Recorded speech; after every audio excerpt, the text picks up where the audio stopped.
how are you involved in hip hop, man? We got to give these people a chance to know what's your involvement. How am I involved? Yeah. I mean, I want to say that's really just all I listen to almost. But just because hip hop is pretty much in everything, I'll listen to anything with a beat. I'll listen to anything with a R&B feature on it. Okay. Like if you put Mariah Carey on the beat with an 808 and somebody rapping, I'm for it. Even the old Mariah Carey now, somebody singing, somebody rapping, I'm all for it. So I mean, other than that, I mean, when I go do my comedy shows or when I come out to hip hop, I mean, that's what I listen to. I listen to in the gym. Where I dress, I mean, I have Rolex Shrine is from rappers saying Rolex all the time. Like that's. My uncle was a DJ. Right. My uncle Tinsley, he was DJ Roots, and he's DJ like in Seattle and California. Okay. So he had like mad records, right. And my grandma would like have records, and then we go to Texas back in the day. All we do is listen to music. So just hella just old, so hella Al Green, just hella just old shit. Like, so then as things. As like the sample, man, forever I'm here. This is hip hop forever. You know, like it had to be. I think it was Snoop Doggy Dogg Doggy Style. Yeah. Like what's my name? On the video when he turns into the dog, I was like, word, this is incredible. Because prior to that, when I would listen to rap, when I hear it on, nobody was spitting in a way where I could like follow it really. I was in like second grade or whatever. But I had the Snoop Dogg's cassette tape that my mom bought for me in front of Walgreens. It's like $10. I probably shouldn't have listened to it. But I didn't know like what hip hop was really. I didn't know it was a big deal. Like I just like, oh, this is what we listen to. This is cool. And then his flow was just like so smooth. And it's crazy looking back because I can't believe my mom let me like listen to that shit. Yeah. Because I'd be slapping it. Like it was like that shit hit. What was the track that had you though? Gin and Juice. Gin and Juice. Gin and Juice because bro, like everybody, and it's crazy because this elementary school I went to, it was all white or whatever, and where we would get picked up out on the bus, it was like probably like 5 black kids on the bus, and we all knew the song. So we would be singing it back in the bus, like lay spitting though, and it's like it was incredible the way he could flow so silky, like he was just talking to me. Like this is dope. And then even now as I get older, those songs, I was like, I shouldn't have been listening to this. Rolling down the street, smoking Endo, sipping on gin and juice. Nigga, that's a DUI. Yeah. I'm just rapping about it when I'm in 3rd grade. Nigga said that's a DUI. But nah, that was probably the first track that really got me was Snoop Dogg, What's My Name. I just thought it was dope. He was on the block wearing his flannel, all his boys, they just out there chilling. He had braids before AI had braids. And I was like, why? I was like, wait, why does this dude have braids? And it was just dope to me. He's super tall. Snoop is weird. Snoop wasn't, he was from the West Coast, obviously. Yeah. So Snoop just didn't look like everybody else on TV to me. Right. So I thought it was cool. But when it comes down to coast rap, who do you feel like has made the most impact to you? Man. Based on the coast? Based on the coast, like, so when you think about... I'm probably gonna have to say the East Coast. Okay. Just because when I was listening to Snoop and then started listening to more... start listening to Ice Cube and just whatever was on TV or whatnot, I feel like when I really got involved, well, even like I think like one of the first CDs I had, that's when I started getting CDs, was Jay-Z Life and Times Volume 2, right? And Money Cash Holes was just a crazy song to me. One of my boys really liked DMX, and it just sounded different than everything I was hearing over here on this side. And then when I got to like 12th grade and Fab dropped, and Fab was just super fly. And reminded me when we used to listen to Mace when we was younger. Even though Mace was around for all of 10 minutes, but you put Mace on any verse, oh my. So, and then Mace was spitting in a way where, Mace and Snoop are nothing alike, but Mace was spitting in a way where everything he was saying was fly, and I could also understand what he was saying. I think it's important when people rap that their clarity is important. That's why I'm a strong believer of why Drake is so successful, because he spits so clear. You know what I mean? So I would say my biggest influence would have to be East Coast. I would have to say that myself too. So tell me, who's your favorite artist of all time? Bro, all time is Jay. Jay? All time. Why? I just think he's super influential. Like, he has staying power. A lot of shit has happened. He's been able to change the game and change his style. So go from the whole. What the fuck? Like, so go from the whole like D-boy all the way to like billionaire, I think that's just too cold. Especially the way his music changed with the times. Like even with the whole like Black album, then we have Kingdom Come, which to me I feel like Kingdom Come's incredibly underrated. There's like 6, 7 classic songs on there, but just because he put out so much great content, it's an underrated album. No, it definitely is. And he's a trendsetter. Like at the end of 30 something on 30 something on Kingdom Come, he said by this song, then I'm probably starting the trend. And I don't wear jerseys on 30 plus from Black Album and putting money to your ear. That's not money to us, however you say it on OJ story, but he just sets trends. And I guess it could be because of his popularity, but I love his influentiality. I mean, wearing a button up when I was 23. Like I don't want to wear a button up now. So how you gonna have me dressed? And then at the time he was like 38, so it's like 30's a new 20, but 20 isn't 30. Now that I know I'm 30, like 20 ain't nowhere near 30. 10 years old is more 20 than 30 is. And 10-year-olds and 20-year-olds do the exact same thing. They eat the same fruit snacks. They can go to the same amusement parks. It's a 10-year-old and 20-year-old at Dave & Buster's, right? Not Dave & Buster's, at Chuck E. Oh, okay. Chuck E. Cheese right now. 30, your bill's different, your basket, your tax bracket is different. So, but I like the analogy you made when it comes to Kingdom Come and 444, because they are both really grown up. On Kingdom Come, you got Lost Ones, where it talks about Beyonce's career, talks about losing his nephew, talks about like his removal from Rockefeller, not from Rockefeller, but from Dame Dash and them. And then it has like a low key, it's like a diss against Cameron and Game on there. And then there's another song where he talks about just cheating and doing. Basically, talks about you gonna cheat.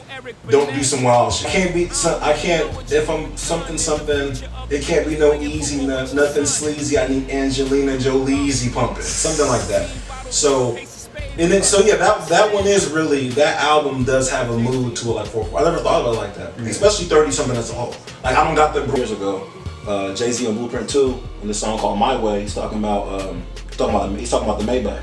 Yeah. Back in this is 2005. Right? And I'm looking this to it now, like he was talking about the Maybach before Maybach music, like before all of that, you know? So my opinion, but I feel like hip hop is R&B, like it is rap, it's all of that, which is like one of the coldest thing, my favorite shit in the world, I could listen to remixes all damn day.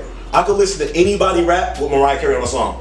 I could listen to anybody rap with some type of R&B singer. To me, that's all hip hop. Like, when you get somebody with a dope voice and then somebody rapping, that's just incredible to me. Like I've always thought that was so wild. Like when they put, I think one of my favorite like remixes is I forget what it's called. Maybe Thank God I Found You, but it's got Nas, Joe, and Mariah Carey on it. And Nas and Joe, they just in the back hitting these notes like, and Nas is just like, nah. He said, oh man, I haven't heard the song in so long, but it's so catchy though. It's so catchy, but I feel like, so to me that is hip hop. Like the R&B, the hip hop, I think it's all the same. When you say cartoons, that's a great example. But the thing with cartoons is this though, like we don't grow out of cartoons. We grow out of the content of our cartoons, right? Okay. So when I was younger, I used to watch The Simpsons and I grew out of it. And then they started watching Family Guy and I grew out of it. But what was everybody watching like 5 years ago before it got really bad? Boondocks, right? So Futurama, like the cartoons, there's mad cartoons on Netflix right now for adults. Yeah. Even when we were younger, there were like hella inappropriate ass cartoons on that trip. There was a cartoon called Duckman, used to come on USA. That shit was mad. That was mad, bro. You remember? You know what I'm talking about, V? Bro, like that cartoon was mad up inappropriate, bro. Like kind of like that cartoon was kind of the cartoon equivalent of Married with Children, damn near. Hella inappropriate. So I would say forever. Drinking ground forever. That money down. Forever. That money down. What do you mean? Fuck. Every artist has an end. What do you mean? Has an end. What do you mean? Like Eminem is garbage shit right now. The whole shit, MGK come back for him. He did. He did. You're right. He was done, brother. But Eminem's still around. Fuck that. He's been around forever. You're done. 50-something years old, you're done. You did. I'm just saying. No, you know what's funny though? What you're right, but he's been done. And because Drake, those shit's all the same shit. No, it's not. What's the difference? Dope. What do you mean it's all the same shit? Elaborate. Because you can say that. It all sounds the same. You can say that about any artist. Hell no, it all sounds the same. What do you mean? Fucking Caribbean mambo jumbo. You've been cut from jump. No. No, Yeah. there was no. I'll take care of you. Another song, work. That sounds the same shit to me. Those both have Rihanna on them. Yeah, both Caribbean shits. Those are for that genre of music. I'm just saying, though. It sounds the same from drum. You know what the problem? See, that's the problem. That's the problem. That's what we were just talking about with Nas, right? With Nas and J. Cole. These niggas make songs. That's what I was talking about with fishing and hooks. These niggas make songs. Now, no, for real. That only they want to hear and their fan base wants to hear, which is fine. That's cool. But like, if you want to sell a record, you put a song on there that you can dance with a bitch to. Well, I guess that's the case. If you want shit to play in the club, you gonna pick some shit with an ill ass beat. That's say, but you got the same Drake is the greatest rapper right now, then. Because Lil Wayne fell off. Fucking staying power. I'm saying that's crazy. So you're saying he's the best rapper as far as that goes? No one would ever agree with me saying that he's the best rapper. I don't believe he's the best rapper right now. I think he's gonna be around forever because he makes good moves. He's smart about what he does. You know how smart this nigga is. I'm gonna tell you how smart this nigga is. He's this nigga, huh? Of music. I'm not even gonna go there. but look though, he's so smart. He's so smart that like instead of trying to go harder at Pusha, this nigga just squashed his beef with Meek Mill, and now they're gonna make hella bread together. Oh, for real? It's just a smart move. What does metallic mean? Metallic? Yeah, Melodic? Melodic. What's that mean? It means it's like you're able to they harmonize with music. They like to do it like a lot of singing and harmonizing with their music. It's a play off the word melody. Yeah. Why you didn't tell us that then? Why you don't tell us that? Why y'all didn't tell us that? You can tell the I'm not people gonna say, hey, for those. I'm not gonna disrespect the listeners. Why? I want to know what the hell it meant. It I ain't- guess you gonna look it up. I guess. Like, you know when that happens, when things happen in videos that are like unexplained, niggas ask in the comments. Oh, for real? Yeah. Oh, you guys answered. It's on. This is on. Look, Nas is dope, right? And you said he can't pick a beat. It's funny you say that. I haven't listened to enough Nas to like. Actually, Life is Good. I don't know who produced that album, but those beats are incredible on that Life is Good album. Yeah. That's different than I feel like anything he's done. Also, the beats on Nas I Am.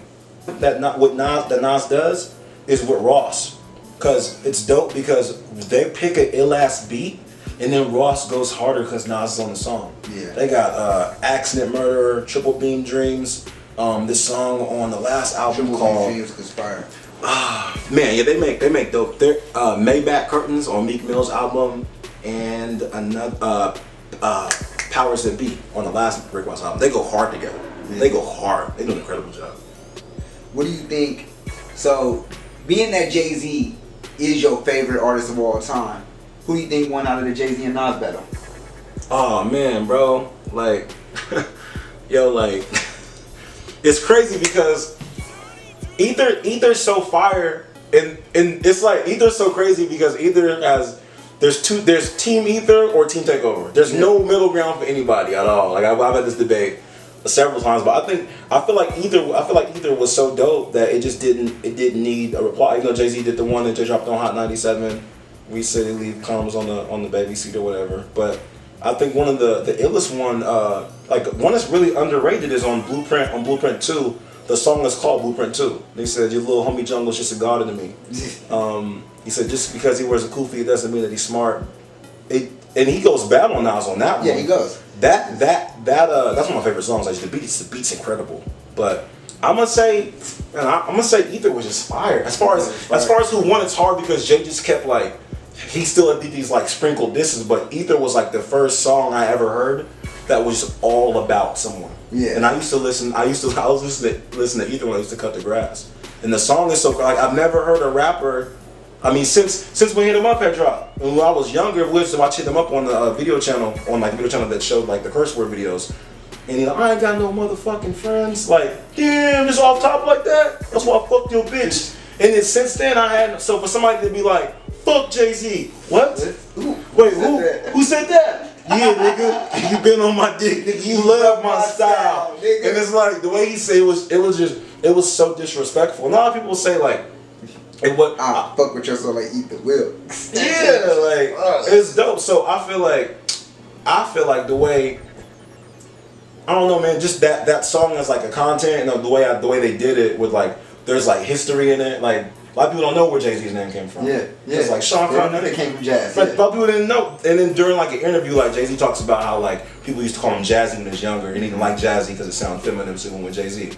I don't know, but like that whole song, like all the history and like, is he Dame Diddy, Dame Daddy, or Dame Dummy? Oh, I get it, you big and he's puffy, like Rockefeller died of AIDS, like dissing his name, dissing the company's name. I think that song as a whole, collectively, it's a good diss. Cause he called this nigga Camel. It's just all about like, yeah, and then like a lot of people don't like it because they say like he's talking about he has whiskers like a rat. That's stupid. Like, but if you're dissing, it just the whole shit is about it. It's a long song. Every bar, he punched him in every bar. It's a heavy song. I like the song, man. Jay-Z's my favorite artist. I like the song though. Takeover was cool, but to me, Takeover was more like kind of like Takeover. Well, Pusha rapped on Jay-Z's OJ story, Right. and a lot of people didn't like the song. They said he shouldn't have chose that beat. I thought that beat was perfect because you can't rap. Nobody else. You can't rap on that beat. But when he was like he really like rode that beat pretty well. So I feel like when you release something like that, and when someone hears the song again, like, oh, that's the Ether beat. Can't nobody else rap on that beat. I mean, I don't know, man. So who won? I mean, in the long run, I guess if fucking Nas ends up signing on Jay-Z's label, then Jay-Z won basically. But for Ether though, Ether for me when I was younger, I was like, oh my god, he just dissed this guy. This is insane. He slapped that song. Yeah. You could slap it. Like it's a good song. I just feel like with the way he was I feel like the way he was dissing him, he was more like stunting on him. Yeah. Like 4 albums in 2 years, nigga, I could divide. Like like he would. I mean, Jay-Z's a stunner. He was stunting on him, and it was cool. And part of it's for like Mobb Deep. Like you only get half a bar. Fuck y'all niggas. It was cool. It's a good song. It's really catchy. Like I like this. I like the song. If I had to choose one, and put someone else's name on it to like diss the fuck out of them, I'm gonna choose Ether. Yeah. Ether was. If I gotta diss Susan, I'm gonna choose Ether.